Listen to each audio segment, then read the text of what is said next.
মানবাধিকার দিবসটি আজকে সারা পৃথিবীতে পালিত হচ্ছে। প্রায় বিশ্বের 200টি দেশ আজকে এই দিবসটি পালিত হচ্ছে। জনাব মাহফুজ সাহেব যেটা বলেছেন, যেখানে আমাদের প্রধান পৃষ্ঠপোষক আলহাজ আবুল বশর আবু সাহেবের হাত যেখানে লাগছে, ইনশাআল্লাহ তার পরিবর্তন ঘটছে। আমরা ইতিমধ্যে এর আগে আমরা আমাদের কথা চিন্তা করলে, আজকে যদি আমরা আমাদের কথা চিন্তা করি, আমাদের অনেক পরিবর্তন হয়েছে। এই সংগঠনে অতীতে যেভাবে মেয়েরা সেলাই শিখতে এসে অজোরে কান্না করছে, 2 হাত তুলে এই সংগঠনের জন্য দোয়া করছে। আমার কাছে যখন বলতো একটা সেলাই মেশিনের জন্য, আমি বলছে মারা আপারা আপনি আল্লাহর কাছে বলেন, নামাজ পড়ি বলেন। আমি নিজে চোখে দেখছি, নামাজ পড়ি, অফিসে নামাজ পড়ি, ওইখানে 2 হাত তুলে আল্লাহর কাছে দোয়া করতো। এরপরে আমি নিয়ত করে যেতাম, আল্লাহ আজকে উম্মুকের কাছে যাচ্ছি, কি জন্য যাচ্ছি? আল্লাহ আপনি তো গায়েবের মালিক, আপনি অন্তরের খবর জানেন, আর কেউ জানে না। আল্লাহ আপনি ওনার দিলের মধ্যে রহমত নাজিল করেন।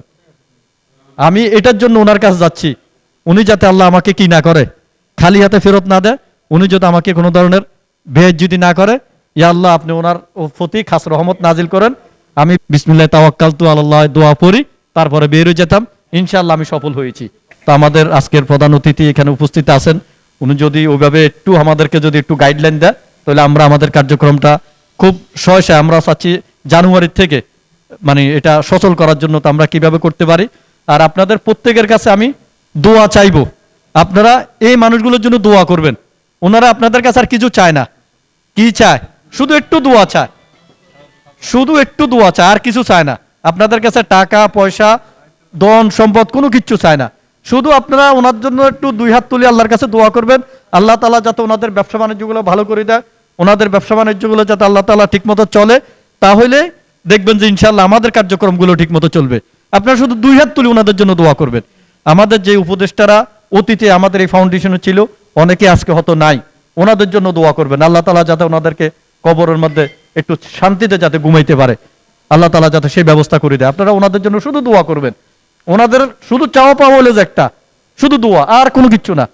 আপনাদের কাছে কিচ্ছু চায় না, ওনারা সবসময় দোয়া করবেন আল্লাহ তাআলা যেন ওদেরকে নেক হায়াত দান করে, এবং ওনাদের যে পরিবার পরিজন আছে ওনারা যাতে সুখে শান্তিতে বসবাস করতে পারে, এবং যে ব্যবসা বাণিজ্যগুলো আছে এই ব্যবসা বাণিজ্যগুলো আল্লাহ তাআলা যাতে গায়েব থেকে হেফাজত করে।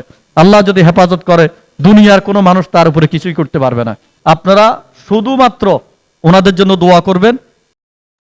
অসহায় নারী, পুরুষ ও শিশু কল্যাণ ফাউন্ডেশন সমাজ ও দেশের কল্যাণে নিয়োজিত সংগঠন।